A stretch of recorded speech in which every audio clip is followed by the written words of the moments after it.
जय जगन्नाथ पिला माने चलो आज जानिबा आम कोषरे थिबा समस्त कोषांगिका एवं सेमानकर कार्य व फंक्शन विषय रे। तो चलो जानिबा आम कोषरे पिला माने केते कोषांगिका रहिसंती जो मानकर ना हेउची माइटोकॉन्ड्रिया, रसधानी, endoplasmic reticulum, Golgi body, ribosome, lysosome, हॉल्थलबक एवं नेस्टी। तो एही समस्त कोषांगिका माने आम कोषरे रहिसंती।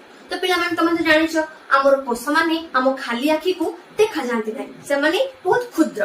तो पिला माने भाबो ए कोषांगिका माने आहुरी केते क्षुद्र होइथिबे। तो चलो जानिबा एमानकर फंक्शन बा कार्य विषय। माइटोकॉन्ड्रिया हेउछ पिला माने आम कोषर शक्ति केंद्र।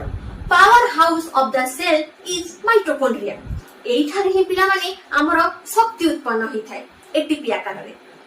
तापर हमर आसुचंती रसधानी बा जाको हम वैक्यूल कहि थाउ जोठारे कि पिला माने हमर खाद्य एवं जलर स्टोरेज दिथाय। याहाकू storehouse of the cell कुहा जाय। एंडोप्लाज्मिक रेटिकुलम रे प्रोटीन एवं लिपिड रो सिंथेसिस होई थाय। सेथि पई एठारे कोष झिल्ली रो निर्माण होई थाय। ठीक अछि पिला माने तापर हमर आसुची गोल्गी बॉडी हेउची पोस्ट ऑफिस माने आम सेल रो पोस्ट ऑफिस काहे कि ना एठारे हमरो मॉडिफिकेशन हुई तापर ए माने ट्रांसपोर्ट होई था। ठीक अछि पिला माने तापर होची कोन ना हमरो राइबोसोम रे हमरो प्रोटीन रो सिंथेसिस होई थाय। सेति पई याकू प्रोटीन फैक्टरी मध्य कोहा जाय थाय।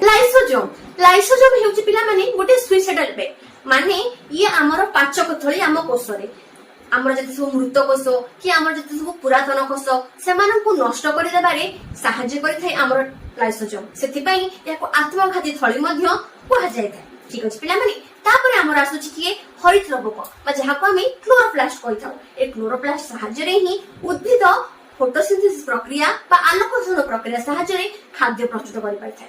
ठीक अछि पिला माने एहा परे आसुची हमर नेस्टी बा न्यूक्लियस जे कि हेउची control house of the cell. Control house of the cell is nucleus काहे कि ना हमर सब कोषांगिका माने रहि छथि ना पिला माने सेल ऑर्गेनेल्स रहि छथि एमानकर कार्य बा एक्टिविटीज को कंट्रोल रखि थाए न्यूक्लियस। ठीक अछि पिला माने तो एही परि भाबरे हमर समस्त कोषांगिका माने कार्य करि थांती हम कोषरे। तो एही कोषांगिका मानक विषय डिटेल्स से जानिबा को चाहुतले एवं एही परि नुवा नुवा वीडियो देखिया पई चाहुतले मोर चैनल को सब्सक्राइब करो। धन्यवाद।